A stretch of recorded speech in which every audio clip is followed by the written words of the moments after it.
Nick and Sam, taking you to Jungle Land. Bengals pride, it fills the air. Every week we're always there.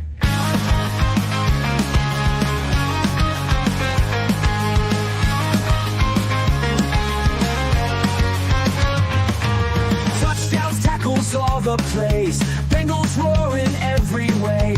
Stories, news, and game recaps. Jungle Juice, we bridge those gaps. Welcome to the Jungle Juice. Nick and Sam, let's break it loose. Cincinnati, hear our call. Bengals fans, unite us all.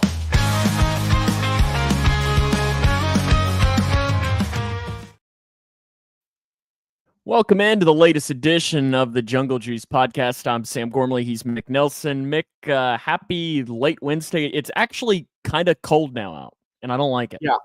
Yeah, no, I wasn't really expecting that. I think there was like a windstorm that came through like earlier this morning because I could just hear it from my bedroom. But yeah, I'm not working right now for the next few weeks. So I could just hear it from the bedroom this morning, and I was just like, oh, I think it's about to get really cold outside. So well, you could tell. I know that there's even some of the snow word that's potentially in. Apparently an Appalachian snowstorm is what I've been hearing. Yeah, or something. I think we're even projected to get like Nick, and where I live, like a quarter of an inch. Kids might not have school tomorrow because of that. I mean, like a quarter of an inch, like, that's big deal. But yeah. I know when I was driving, I went to the Kentucky basketball game last night, and when I was driving home down the Bluegrass Parkway, which is in between, Lexington and where I live, which that road, if you've ever driven it, there is nothing. It's like the AA highway in a way where it's just straight. You might get some turns, but there's just a whole lot of nothing until you go through Bardstown. You're like, oh, Bourbon, look, that's awesome. That's really cool. But it was so foggy.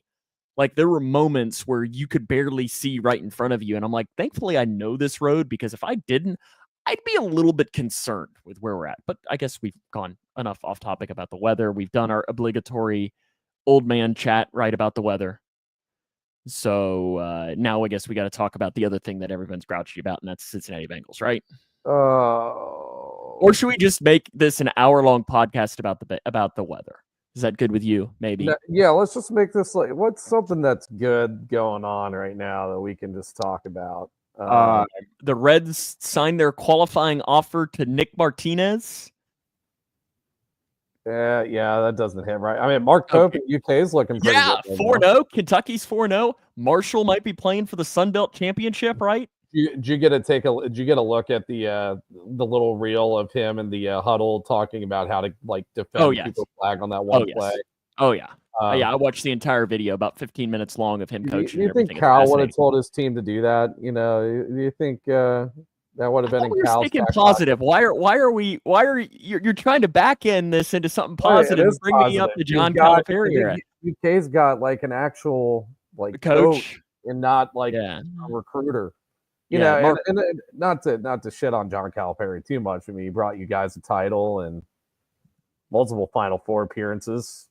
But I think there's always been a question of the X's and the O's with him as opposed to the actual recruiting aspect. But anyway, there's some discussion looking good. It is, and there's at least it's not all completely negative in my world. We invite you, though, to follow us on our social media channels. We're on Facebook. We're on YouTube. We're also on your favorite podcasting platform as well. We're on Twitter, too, if you want to follow us along there. We're trying to get some more engagement on that aspect as well. But on today's show, we're going to hit some of the news headlines because there's some interesting things to discuss there. We're going to talk a little bit about the Bengals Chargers. And then I think our big story for today is we're going to kind of play I guess you could say, the blame game. And what we mean by that is that you see so much of fan engagement right now on social media is, oh, it's this guy's fault. It's that guy's fault. It's this guy's fault. It's everybody's fault. It's like Oprah, the whole meme of you get a die, and it's like that. We're just pointing blame at everyone. So what we're going to do is we're going to kind of go through each of those scenarios and say, is the blame deserved? Where is the blame accurate? Where is it maybe not accurate? And so on for this. And then maybe, depending on time, talk about how we can fix it, which is maybe like, 12 shows worth probably on how we're going to fix it. Yeah. I think it's probably, there's a lot to break down on that. But first, how about some news headlines? We'll hit that. DJ Turner was placed on IR earlier this week with a clavicle injury. I'm sure we're going to come back to him when we talk about the actual Chargers game, but man, that stinks. He had been playing and he made the worst part is the play he got hurt on was an amazing play. Maybe not his best play of the season, because you could probably say the play against the Giants that kind of clinched that win. The PBU was a big one, but regardless, huge play in that game. He played great. We'll come back to him a little bit later on, but you just hate that clavicle injury out. Not necessarily out for the season.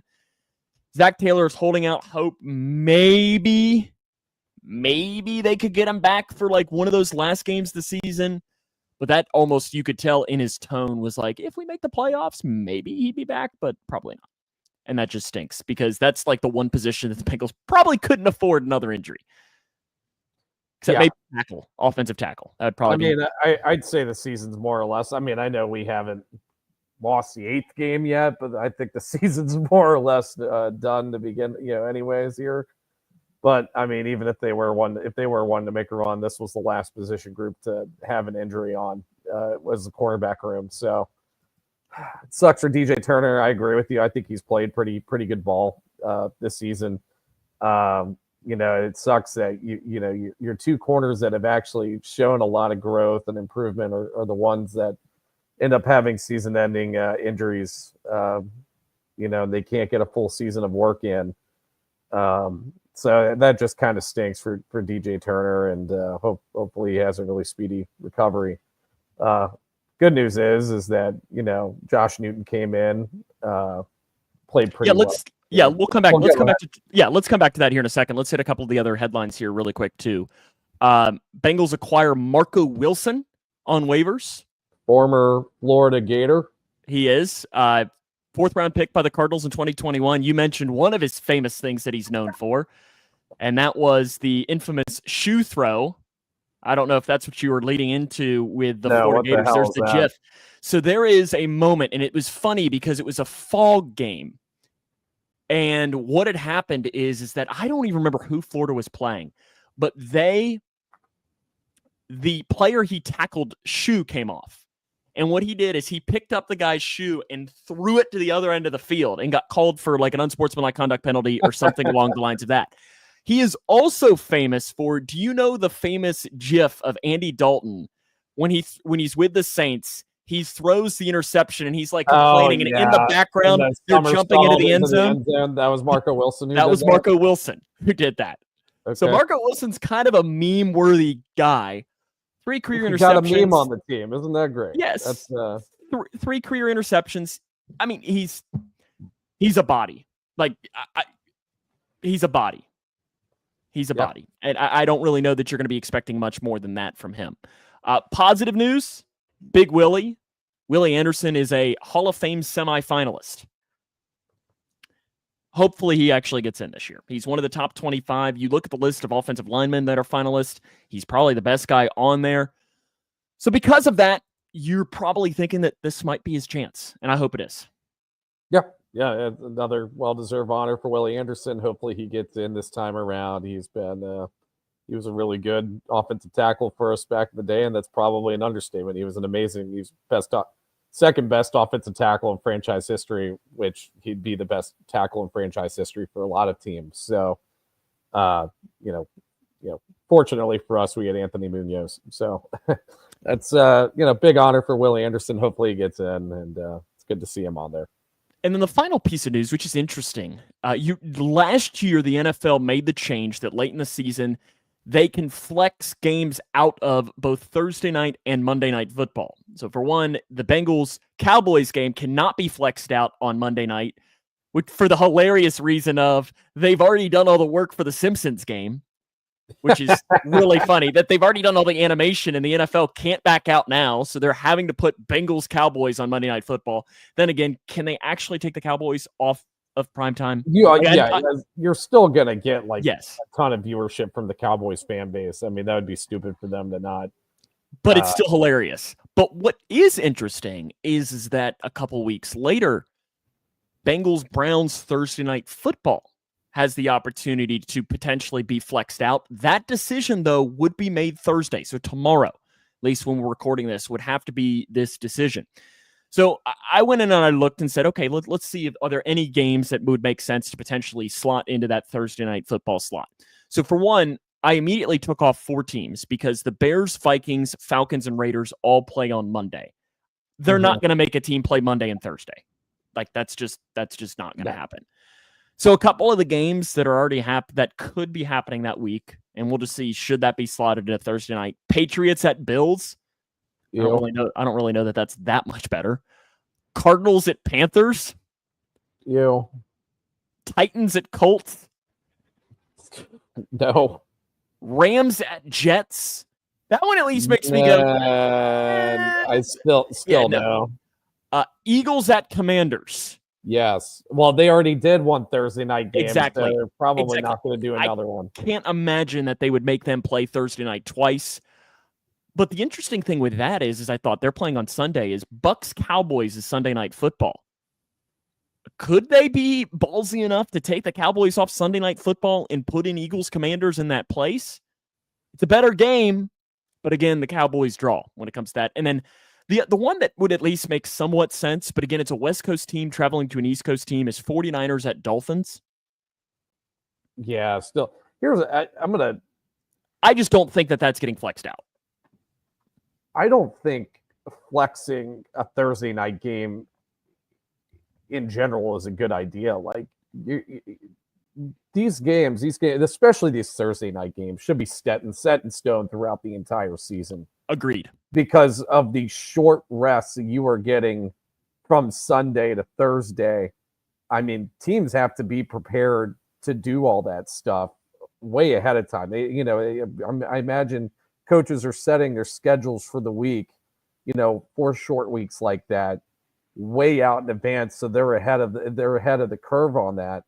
You're not going to get good football for a Thursday night game that's just going to randomly get flexed in. I think that's a terrible rule, a terrible change to what they're doing with the scheduling, and I don't know how any NFL team is happy about that.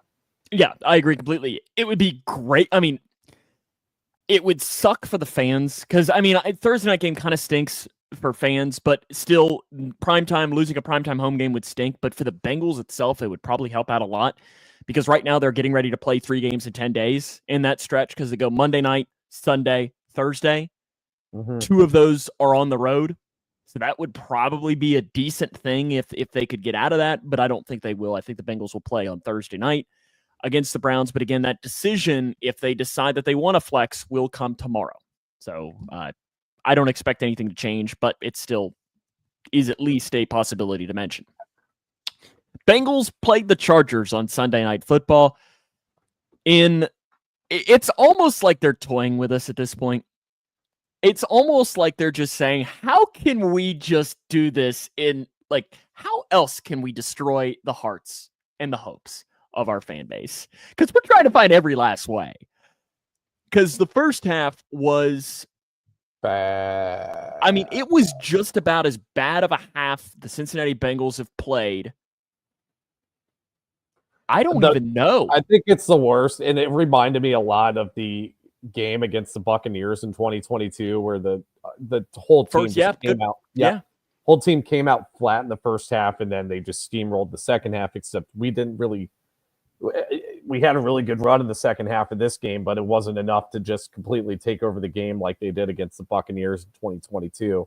But that has to be the worst first half of football I've seen probably since that game. Maybe Steelers 2022 as well. And then the other one that comes to mind is the Jaguars 2021 Thursday night football game. Those are the games where I think Zach Taylor got his MO of being the second half coach, right? Where we make our adjustments and then, we end up coming out on top. But the problem is that they just haven't been able to close out games this season. And this game was so maddening in the fourth quarter because they had, I think I counted 4 opportunities to close out the game and they just couldn't do it. Money Mac field or Baby Mac field goals aside, field goal misses aside.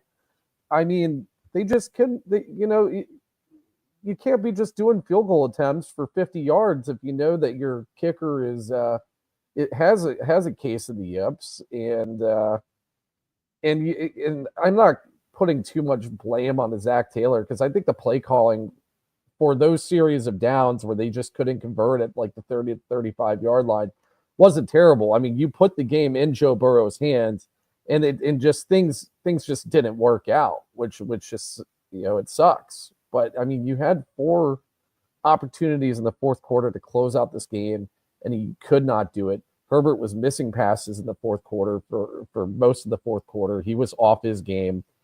He was awful in the second half until the very last drive. Yeah.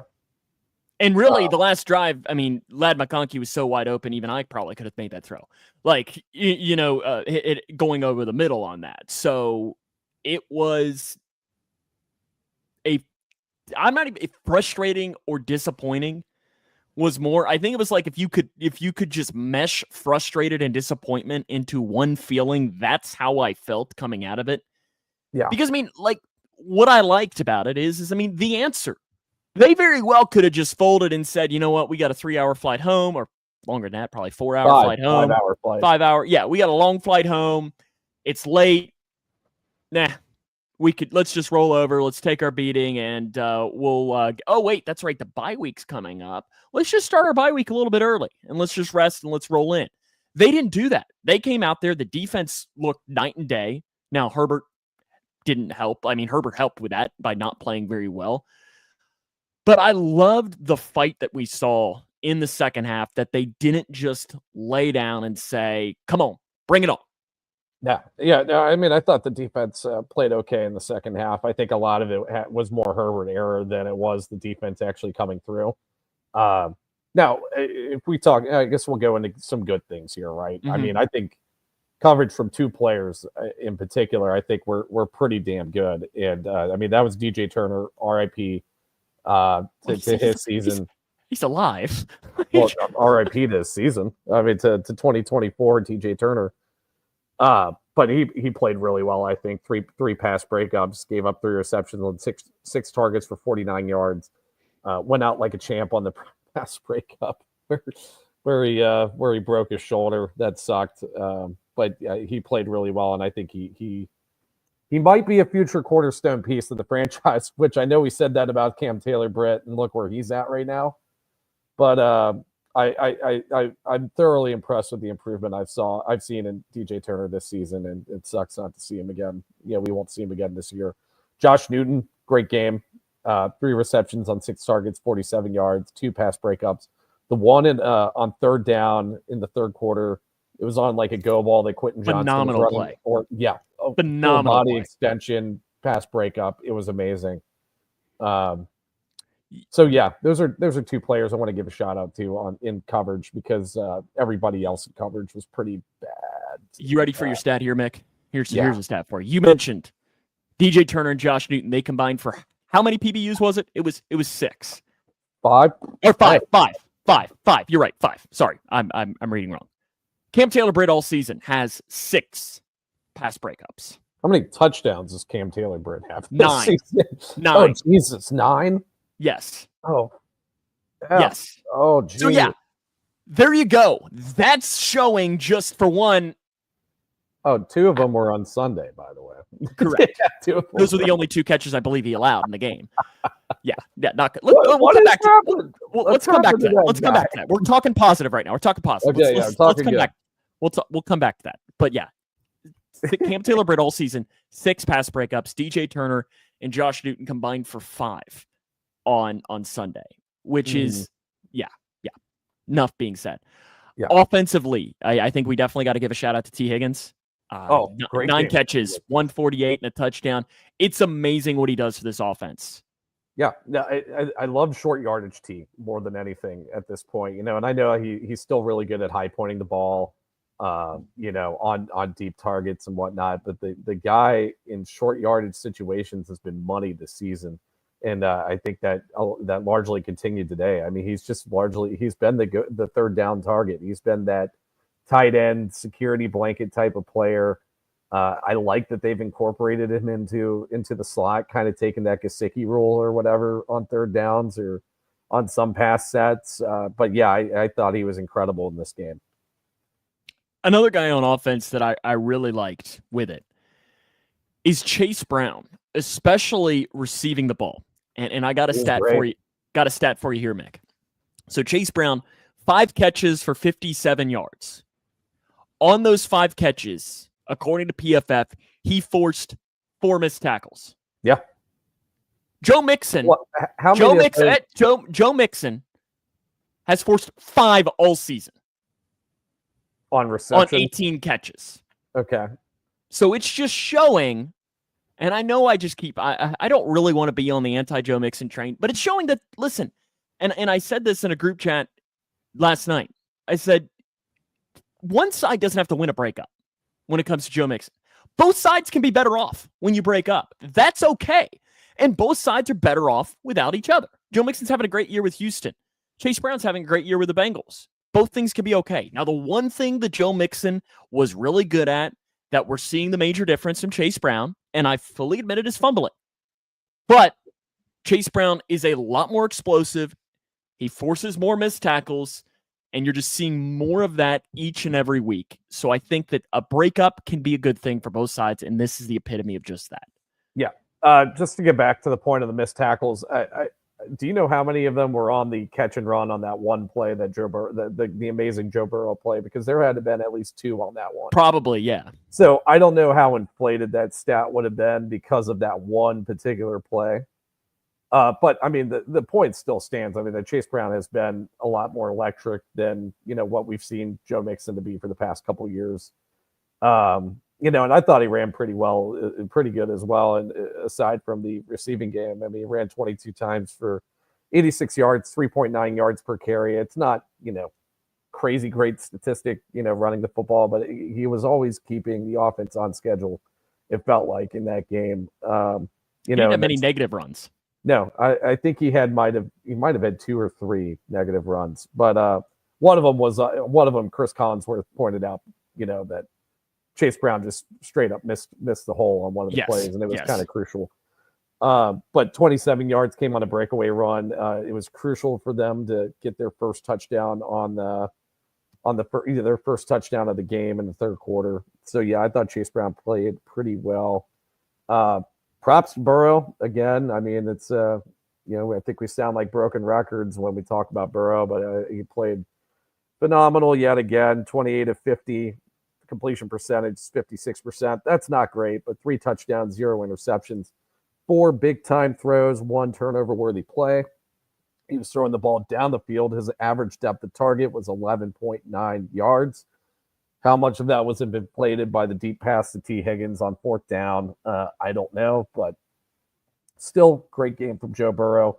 2 of those touchdowns came on 4th down. 2 of those touchdowns. Including a deep ball on 4th down, right?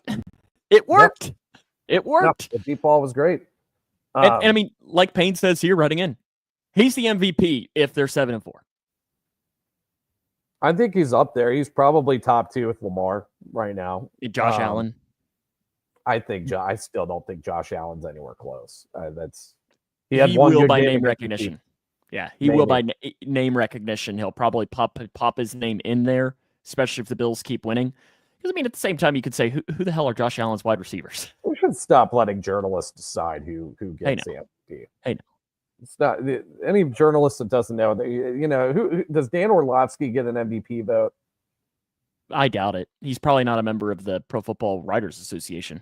Do you have to be in the PFWA? I would assume so. I assume so. That's who it is. And it's AP MVP, I think. So it might be AP Writers as well. Anyways. Burrow played really well, and yeah, I'd say he's probably an MVP candidate right now if the record was a little bit better than what it was. But yeah, great game from him. Jamar was okay. 2 big drops. 2 big drops. 7 of 13 targets caught, 75 yards, 2 touchdowns. Did have 2 contested catches. Did have 2 crucial drops in that game. So it was kind of a hit and miss, hot and cold game for Jamar. But still, he got his production in, yardage and touchdown wise. Pass blocking wasn't as bad as I initially thought. Burrow was hit 12 times, but only 6 of those were charged to the offensive line. So 6 of the QB hits that Joe Burrow sustained were on Joe Burrow. Mims, Volson, and Ford combined to give up 18 pressures, 10 hurries, 6 QB hits, and 3 sacks. All of them were pretty evenly distributed, too. It wasn't like one guy was giving up all that stuff. That's why I kind of grouped those 3 together. Karras and Kappa looked decent. 5 pressures given up. All of them were QB hurries. I don't know who they charged. They didn't charge the 1 sack to either of them. There was that 1 sack on the stunt that Poona Ford ran where he was on Kappa, then he switched over to Karras, and nobody could pick him up on that stunt. I don't know who they would have given the sack to, though. I guess Amarius Mims, because, it was from the right side of the blocker. Line. Yeah, maybe. So that might be a misleading thing. But, pass blocking wasn't terrible. I think a lot of it. How hard is it for Zach Taylor? And I'm not going to shit on Zach Taylor, the play caller, too much, but how hard is it to just scheme open receivers? I feel like we never get any degree. I feel like our receivers never get really a degree of separation in the game. And maybe I'm just like looking at the game more biased compared to like watching other games being played. But it just seems like offenses like, let's say the Niners, like they always seem to have wide open receivers that Brock Purdy's throwing to, or even the Rams, I guess, in that matter. But it just doesn't seem like we can ever scheme guys to get open. And it wasn't like the QB hits were like, it wasn't like Burrow didn't have any time to throw. He had almost 3 seconds to throw on average in this game. But you were seeing him get hit quite a bit, which tells me that it's taking a while for routes to develop. And I'm just wondering why. Why that's the case. It's probably the perfect time to transition into some things that we didn't like. And I think the first one has to start, and we mentioned this a couple of weeks ago on the show. I asked you the question of, are you worried about Evan McPherson? Mick, I ask you that question again for the second time in a couple of weeks. Are you worried about Evan McPherson? For 2024, yes. For future seasons, no. I think this is just going to be a bad year for Evan McPherson.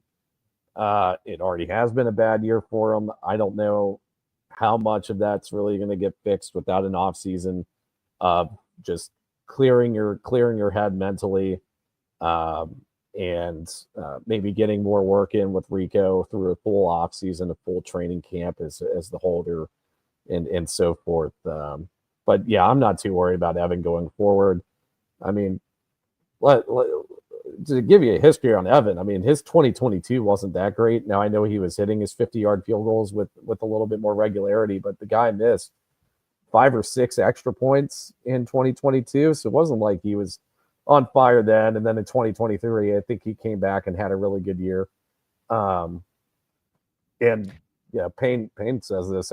Last weekend was a bad weekend for kickers. I feel like it's been a bad season in general for except for a couple right at the top. Yeah, except for Chris Boswell, damn it. And the Lions guy, too, is not missed either.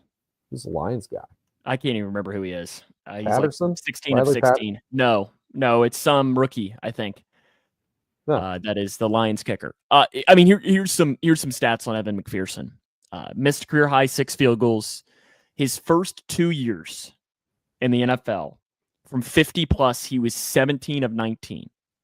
And the last 2 years, he's 10 of 19 from 50+.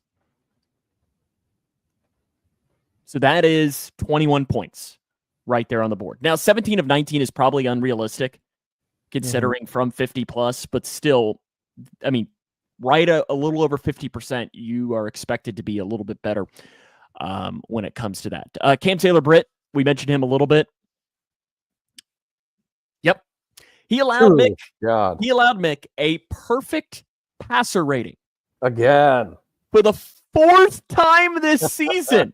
Here's the wildest part about this. Is that, Mick, me and you could get out there and do the same damn thing. Like, listen, we could get a perfect passer rating out there, and how many DBs? Now, listen, we'd get cooked every single play. I fully admit that. But dang, it is just blasphemy that a perfect passer rating happens every once in a while. But 4 times? Come on. And it's not like, let's be real, it's not like the Chargers are trotting out there, Justin Jefferson or I'm gonna fight back on that a little bit. And actually, this wasn't Cam Taylor-Britt's assignment, but Ladd McConkey's a dude. Like, yes, like Ladd McConkey's a dude. Like, and that wasn't really CTB's assignment at all, right? I mean, the touchdowns were given up to were they both given up to Will Dissly? Yes, I think so. Oh no, Will Dissly just had one. You were guarding a tight end. Wait, Will Dissly who had the second one then? I'm trying here. While you're talking, go talk. I don't know, but one of those is on a tight end that you just let blow by you. I mean, it seemed like a missed assignment and zone coverage from somebody on that defense. I'm guessing it was CTB. He's the one that got benched. And he's the one that got charged for it on PFF ultimately. But my God, like, what the hell is he doing out there? Like, Quentin Johnson had the other one. Quentin Johnson had the other one. Okay. Yes. I mean, I just don't. It amazes me how you can go from being, everybody thinks you're CB1 and you are, you're the guy. You're one of the franchise cornerstone pieces for the future, and you are playing. It's amazing, and maybe it's a yips thing. I don't know, but my God, it has been terrible. It was one of those things that we were saying, okay, they'll pay Jamar Chase. And then are we paying Cam Taylor-Britt after that? Like he was like one of the next guys in that conversation as to who the Bengals would look to maybe extend this coming off season. You sure as hell aren't going to do that now. You can't trust him moving forward. I mean, listen, you don't know really what it is.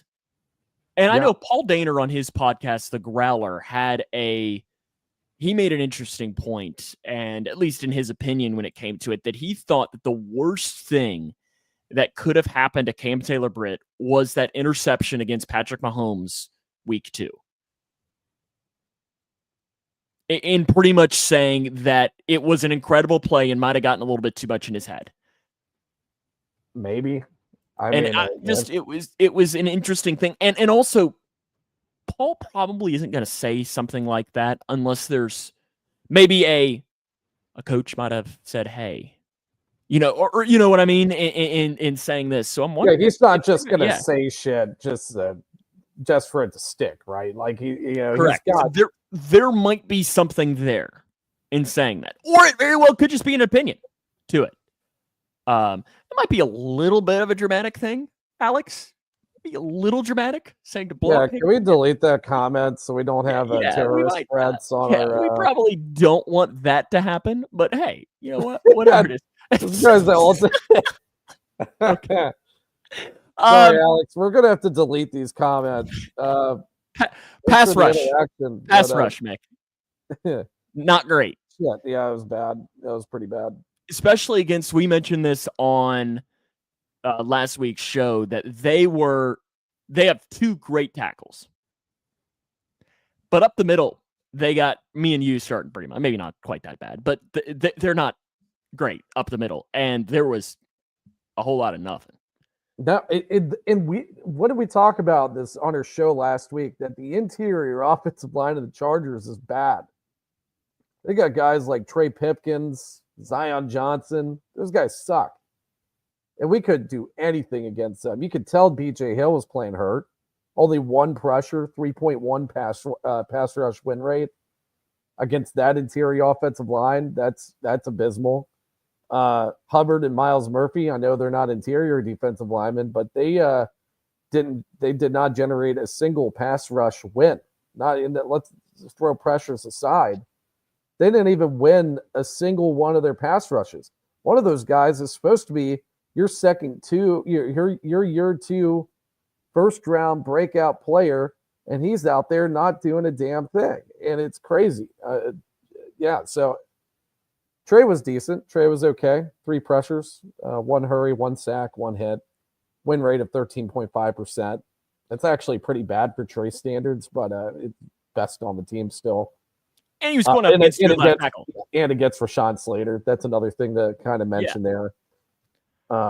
It also probably did not help. And it's not like this guy's done anything all season, that you didn't have Sheldon Rankins. And they're already beat up enough, so they were dropped. BJ Hill went out with an injury too. I mean, Tufele out there quite a bit. Yeah, that's exactly what I was going to say. I mean, Jay Tufele was playing meaningful snaps Like, that's usually a sign of not great things. Yeah. When you're doing that. So again, I mean, I think that is something that we definitely did not like. Whole defense besides Trey needs to be put into a space shuttle and launched into the sun.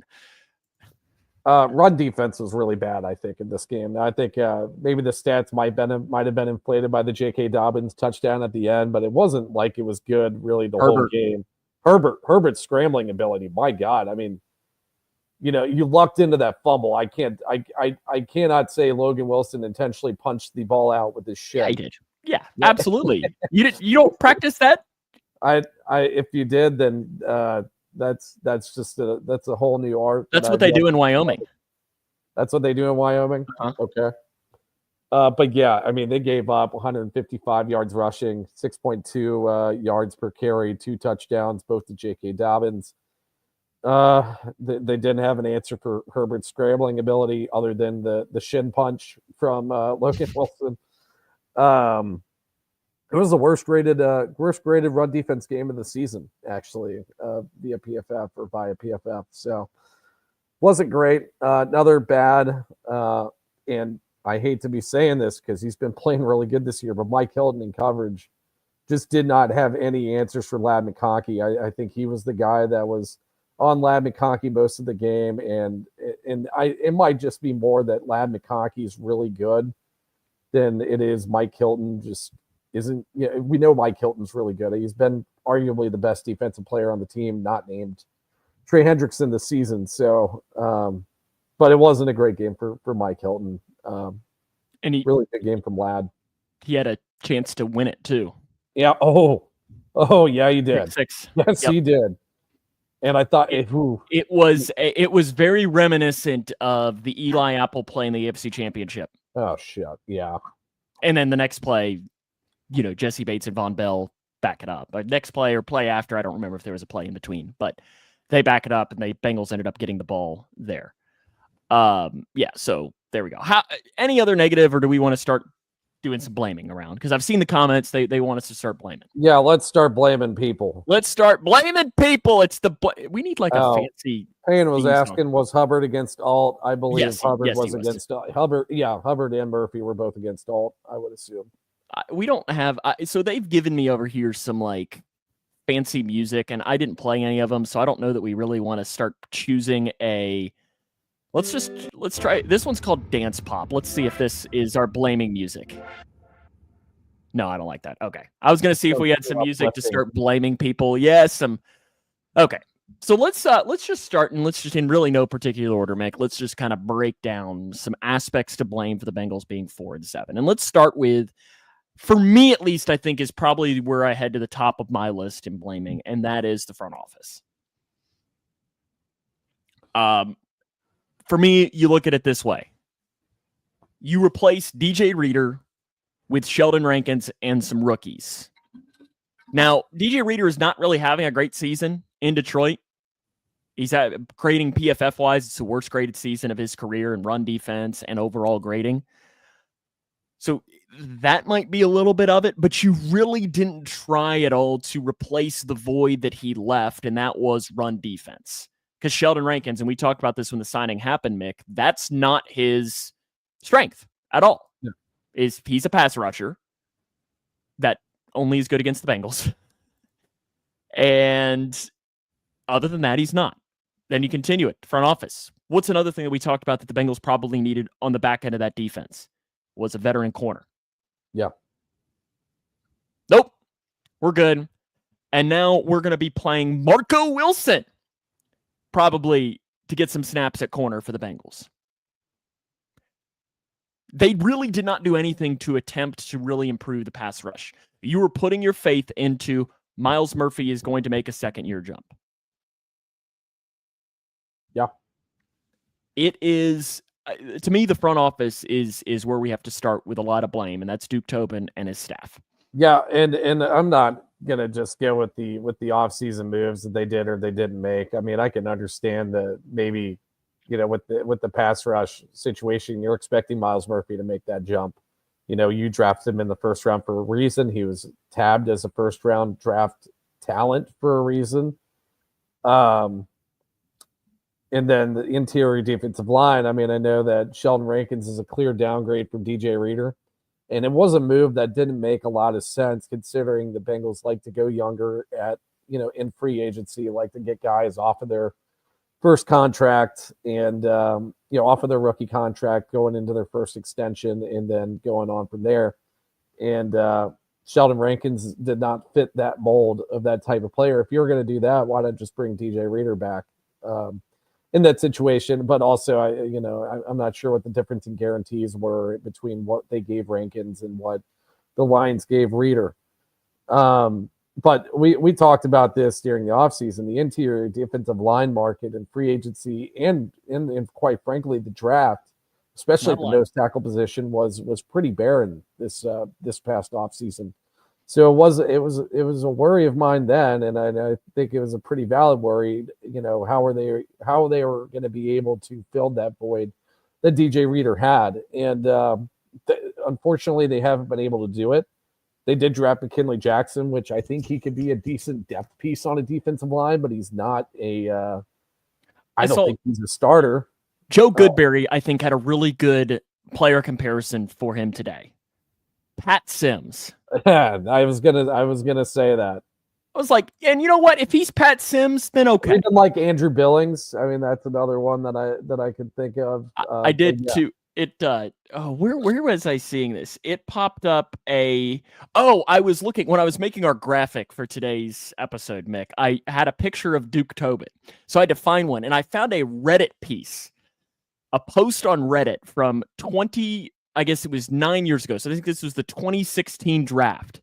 And somebody was going on about how Duke Tobin's an amazing GM, blah, blah, blah, blah, blah. He just got the steal of the century in the 4th round, getting this highly touted defensive lineman that people had rated really highly on their draft boards. And at first I was like, wait a second. 4th round 2016? And I was like, Andrew Billings. I forgot how excited we were for Andrew Billings when he actually got drafted. But it was just really funny to me that, there was this post about how Duke Tobin's the greatest and so on. But I mean, I think, and then when we continue and talk about the front office as well, is how much of the contract dispute, whatever word you want to use, has played into some of the, if you want to call it turmoil, potentially. Not getting a deal done with Chase. Trey Hendrickson. I mean, listen, 2 of your 3 best players, you've not paid. Now, Trey Hendrickson is under contract. He has been paid very well considering his position. You paid your leader in Joe Burrow, but you've not paid Burrow, and you've not necessarily made an attempt to necessarily extend Hendrickson beyond this.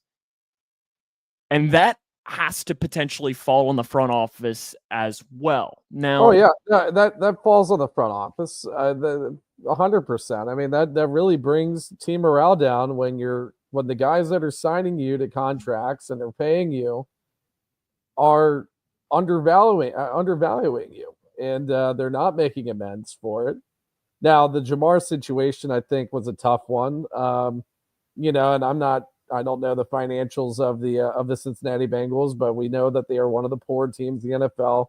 We don't know how much cash they had on hand at the time that they wanted to make the Jamar extension.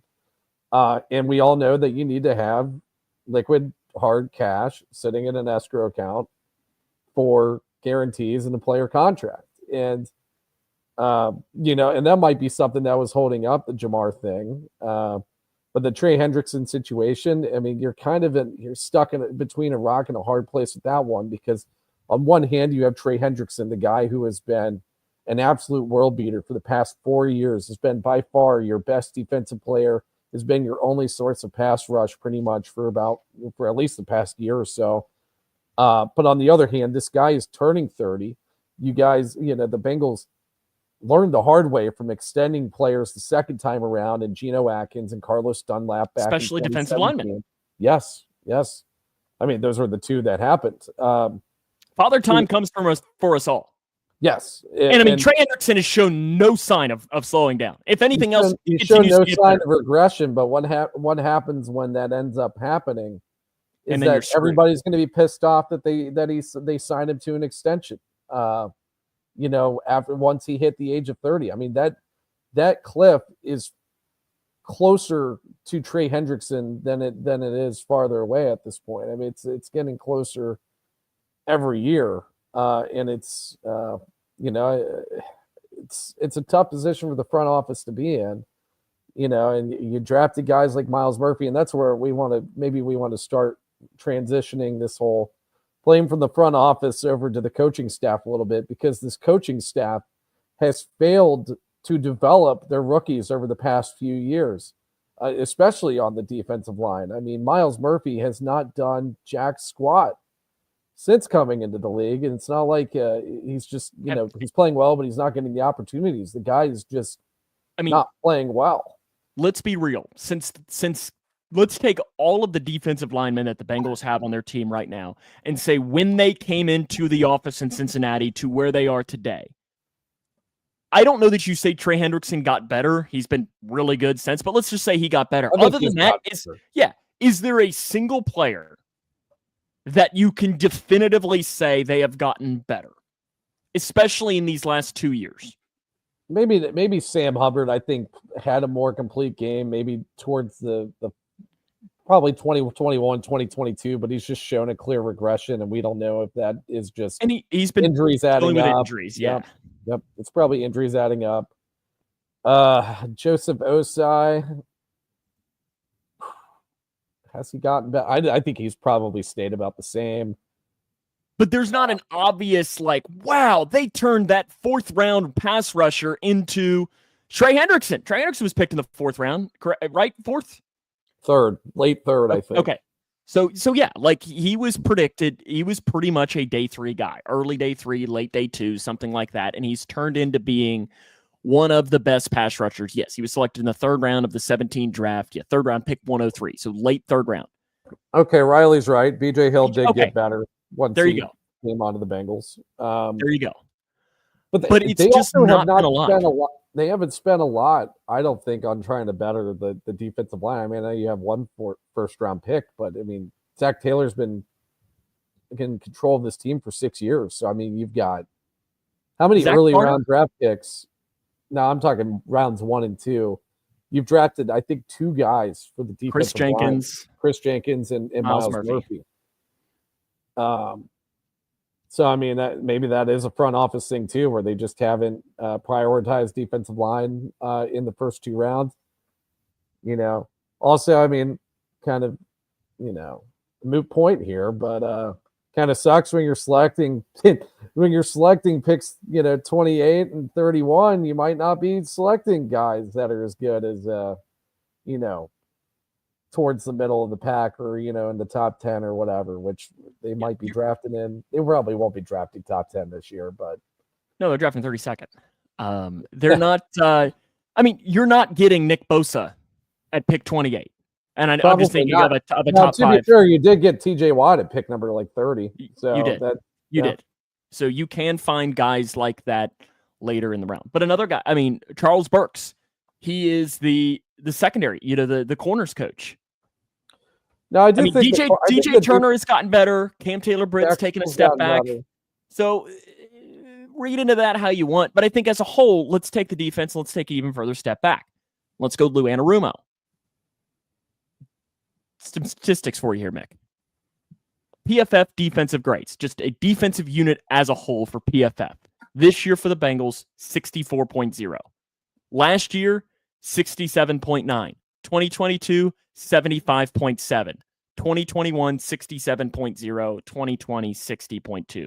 So you've seen this arc. Yeah. Now, a lot of that is talent. But at some point,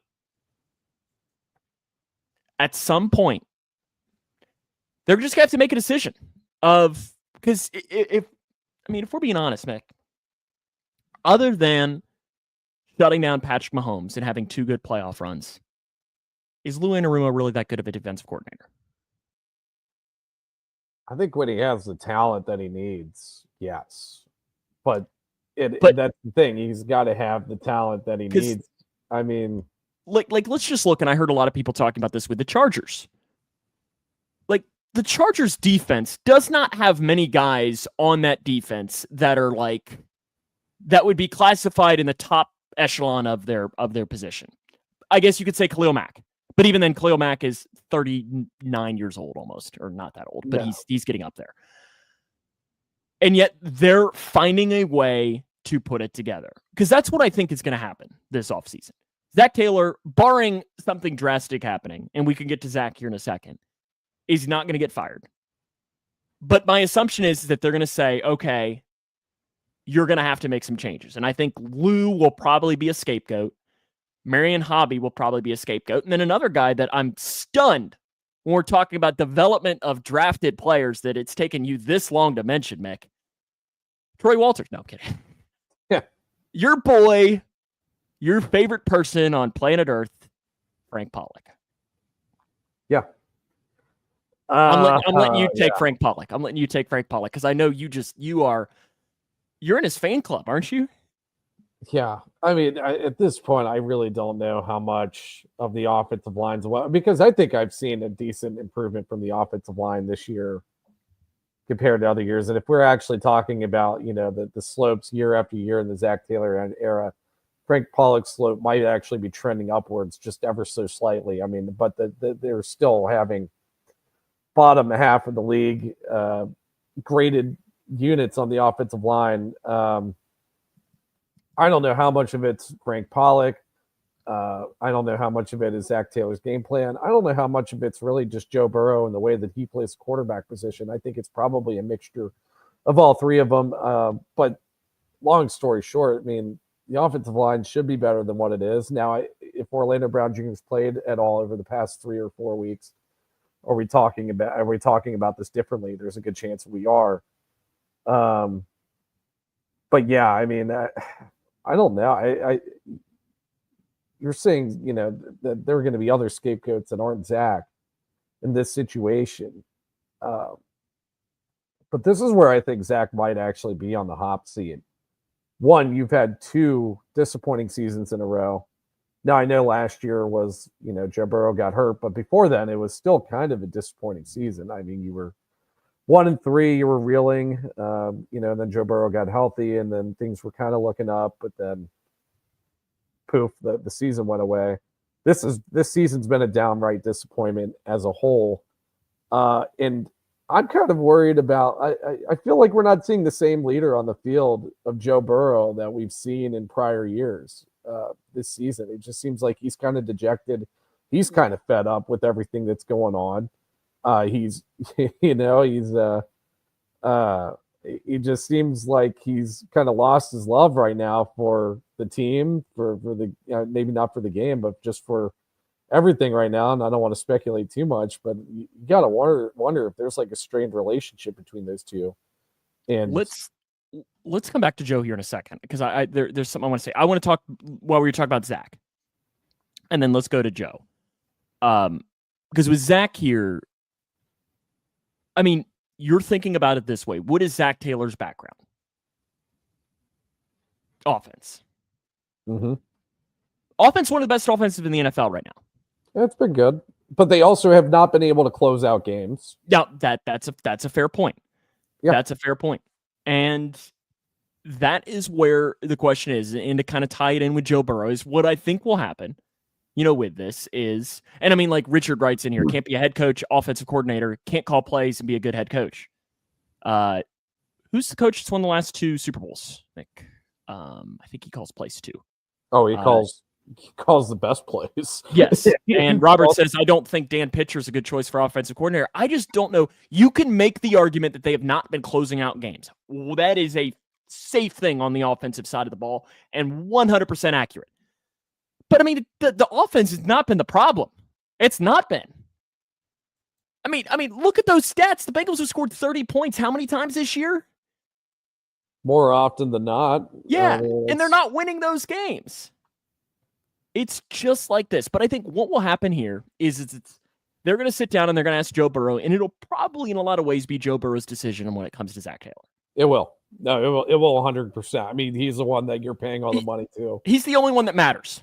Yeah. He's the only one that matters in that building right now. As long as number 9 is happy, the rest is irrelevant. Now, and this is a discussion for another day, but it's like, okay, if they do move on, Obviously, I think the name that there are a couple of names that everyone's going to want to say. I think you're going to hear 3 names right off the bat. You're going to hear Bobby Ben Slowick. Johnson. But Bobby Slowick was not one of the 3 that I was going to mention. Ben Johnson, Joe Brady, and the one that I want Bill Belichick. And I don't want any part of that. So I think those are going to be the 3 names that you're going to see. I think will get, and that one would not excite me at all. That would not excite me at all. But you mentioned Joe Burrow and the leadership there. You saw it at the end of the win against the Raiders. We're in the locker room. And he said, get your bodies right. Like, it's time to do this. And you kind of saw that leadership throughout the Ravens game, and he played his ass off. Yeah. And they didn't. And I think it is starting to weigh on him, because even like they asked him on Evan McPherson, pretty much saying, I don't know. Like, that's his job. He's got to make those kicks. It probably is starting to weigh on him. And I don't really know how you can do this, because, I mean, does he deserve some blame for how this season is going? It's tough to blame him, because you look at his numbers and it's like, damn, what the hell else can he do? But it's maybe the other stuff that he's maybe struggling a little bit with, and that is maybe not what you want from your leader. Yeah. I mean, I imagine nobody's more frustrated right now than Joe Burrow is, and you may have seen. Maybe I'm blowing it out of proportion, but he just doesn't. I don't know. It just seems like his energy or whatever, and maybe I'm reading too much into it. It's been fairly negative around the team so far this season. I think he's probably just fed up with a lot of things. He just absolutely. He didn't like go off on, who was it? Kelsey Conway that asked that. Was it Kelsey that asked that question? I honestly just heard his recap. I just heard his answer. I didn't hear who had asked it. It's just like, is this the most frustrating season for you? He's like, yeah. He's like, the reporter. I'm thinking it's Kelsey Conway. It was a female reporter. It might not have been Kelsey. It might have been a different reporter. But then they just follow up with, why has this been the most frustrating season for you? And he's just like, it's pretty self-explanatory, but you're thinking, he's thinking, are you effing kidding me asking me that question? It's like the dumbest question you've ever asked, like I've ever heard. It just seems like he's just gone through it this year, and it sucks because he's putting up great numbers, but also he's the one that's got to close out the games too. I mean, he closed out the game against the Ravens, I think. I mean, you can't do anything about 2 penalties happening that should have been called but weren't called on that play. But you had 4 opportunities to close out this game against the Chargers with their defense reeling. And he had the opportunities against the Patriots. He had the opportunities against the Patriots. Now, that was just an atrocity in many ways. Yeah. He had the opportunities there. I mean, he's had those opportunities. He had the opportunity against the Chiefs to run out the clock and get a couple first downs and to close out the game, and you didn't do it. You run out the clock, you get a couple of first downs there. You're not put in a situation where Dejon Anthony has a pass interference. So, I mean, some of this kind of does go on Burrow in the same regard that I think it does go on Zach Taylor, where, you guys haven't been able to close out games on the offensive side of the ball. You think about it is that, and listen, that's a tough throw to make, but he threw the go ball to Jamar Chase down the sideline. Oh God, you know exactly what you probably were having flashbacks to me. SoFi Stadium, Jamar Chase wide open down the field, late 4th quarter, close game. I was having bad flashbacks. This wasn't an offensive line, or maybe Joe Burrow. I don't know if Joe Burrow got hit on. If he didn't get hit like he did. The ball definitely got there. It just got a little too much there, as in it was slightly overthrown. And it was, and that is a tough play to mention. Evan McPherson, we touched on him just as far as a little bit of blaming, but just to at least mention some of the stats. I touched on it, is 50+ yarders, but I mean, you look at it in games this season. He missed an extra point against the Chiefs. Washington, he missed a field goal. I don't really know that matters. Washington, Bengals defense could not stop them to save their lives. The Baltimore missed field goal. How much of that goes on him? How much of that goes on Ryan Rico? Probably more on Rico and so on. And then obviously the Chargers game when it comes to that. But the final thing in the blame, Mick, that at least I wanted to mention, and it's us. Yeah, exactly. Were our expectations too high?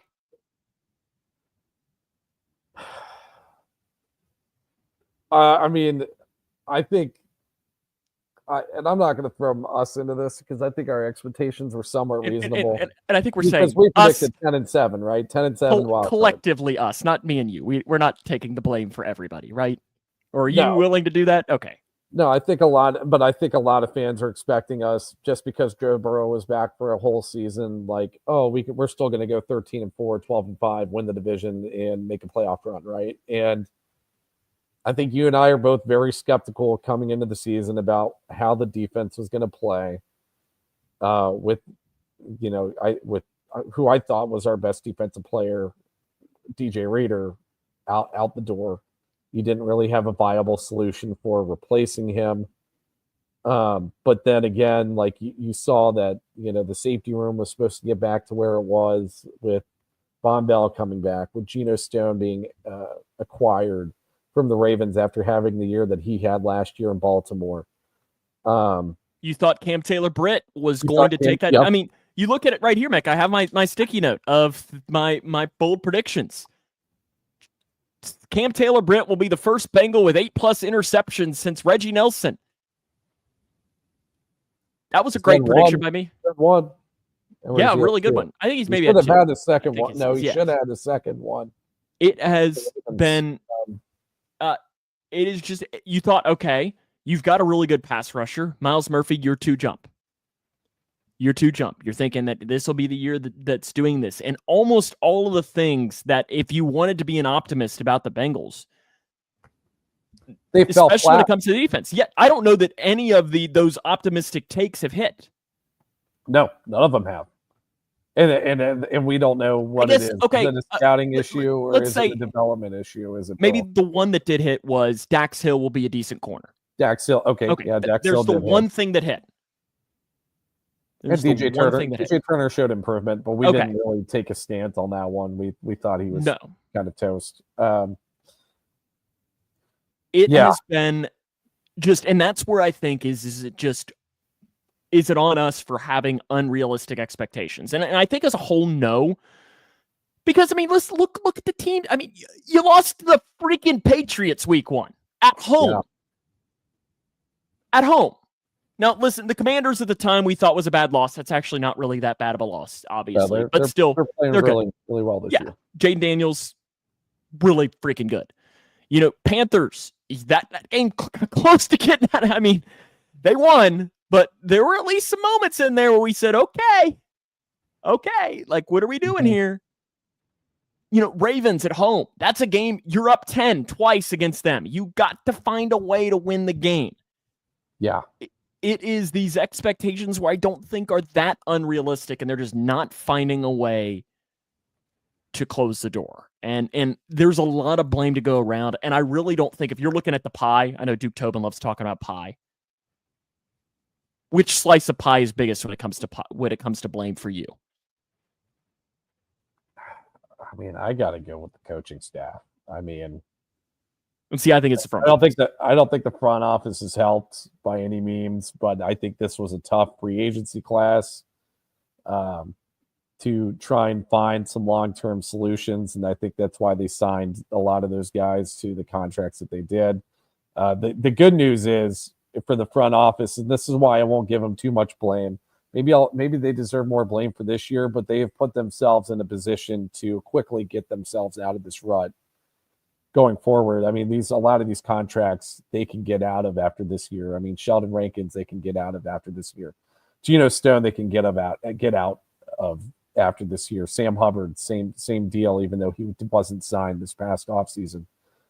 So that's where I'm not going to put as much blame on the front office, because at least they could get themselves out of this hole and they can try to rebuild this roster in a more robust kind of way in the offseason. But where the coaching staff is really disappointing me has just been their ability to develop their players. I mean, now that you've had some of them that have came through, but you're looking at guys like Jackson Carman, who was supposed to be one of your franchise left tackles or right tackles, or just franchise offensive lineman of the future. You know, you're in year 3 of Dak still, and even though he showed some improvement this year, you've never really gotten a return on investment from him. You haven't gotten anything from Miles Murphy. Amarius Mims, I think the jury is still out on whether he's going to be a good offensive tackle. He hasn't been terrible so far, but he hasn't. Yeah, but he's also played 10 games. Yeah. But I think you're getting the point that I'm making here, that they just have not been able to develop players really ever since the 2020 draft that was so great. Every draft, other than a couple players here and there from 2021 to 2024, have been massive disappointments. I mean, the ones they hit on 2021, they drafted Jamar Chase. Wow, good pick, guys. One hit. Great job, guys. I think I could have made. In fact, I did make that pick because that's who I was wanting. I was on Team Chase. I was on Team Chase. Yeah, and listen, there wasn't a wrong decision. There wasn't a wrong decision in that they don't get to the Super Bowl though if they take Penei Sewell. Now, Penei Sewell would be great to have on this offensive line. No question about that. I still think we would have screwed up Penei Sewell. Probably. In some way, shape, or form. Probably. Next week, since we'll talk Bengals Steelers next week. But I think first part of the show, Mick, we kind of got to go, where do we go from here? You know, we're in this hole. I think we started off with saying, because I mean, listen, and I know that this is not the popular thing to say. You went out, you're in the playoffs. Hell, you might be able to get in at 9-8. Now, is that going to happen? Probably not. Probably not. But it's not like it's done. It's not like it's done. Like there is now that sliver is. It's just keep on getting slipped. Very tiny, slim. Right? Well, here's the thing: you do not have tiebreakers against 2 of the wild card teams. You are losing tiebreakers to both of those guys in the Ravens and the Chargers. But you play a team that you can get a tiebreaker against in the Broncos. Yes, but they are also up 2 games on us right now. It is something to keep in mind, though, as this goes along. And hey, you got to buckle in, have some fun, right? Enjoy the ride while it happens. And if it doesn't, then we'll just start talking off season at some point. You know, that's and we our favorite time of the year. We get to talk draft too soon enough. I'm ready to start talking draft, free agency, Ring of Honor inductees, right? Like we get all of our fun off season. What are our playoff odds right now? 10%, I think. 10% in that realm. 11, I think it's about that much. 10 or 11% with it is somewhere in that realm. But yeah, coming up next week's show, we'll talk about the Steelers. Mick, before we do it, because we're going to have our show, do you have a prediction? Since we're not doing a prediction this week, let's make our prediction this. Do we win the bye week? Who will be the ruler of the jungle for the Steelers game? It's usually released Tuesday. So we'll know before our show next week. Who will be the ruler of the jungle for that game? Any prediction?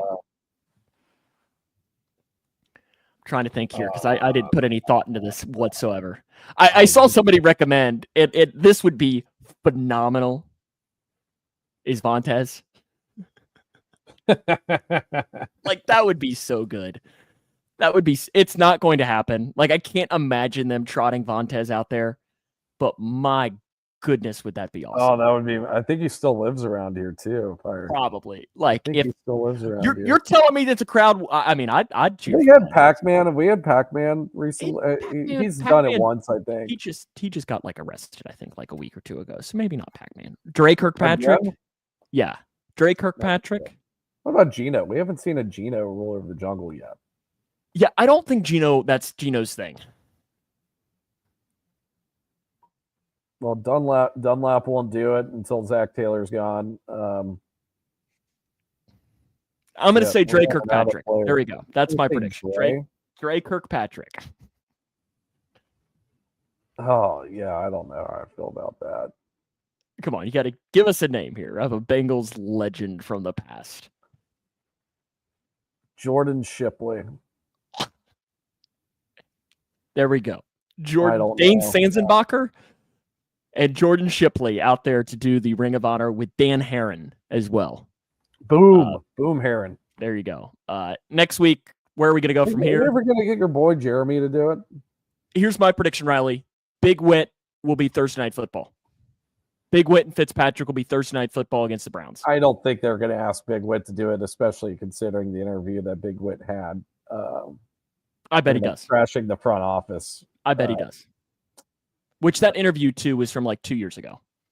I did not think I'd see a comment that said, I miss Drake or Patrick. Jeremy Johnson, listen. That's what I was asking. Like, I'm surprised they haven't asked your boy Jeremy to do it yet. I don't know that Jeremy necessarily is quite at that level, and I love Jeremy. I think he's a well-known Bengals player. Listen, he'd probably do it. TJ did it a couple of years ago. He did it the Ravens playoff game, I think, if my memory's right. And I don't think they've done a repeat one. Because your last 3 games, your last one is going to be Bengals captain because he was fan of the year.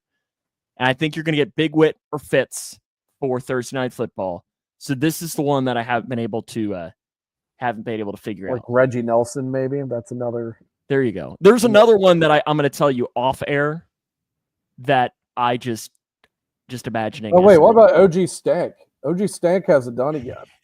Actually, that's actually there's a good chance it's OG Stank. Is that your guess? Yeah, I'll go with OG Stank.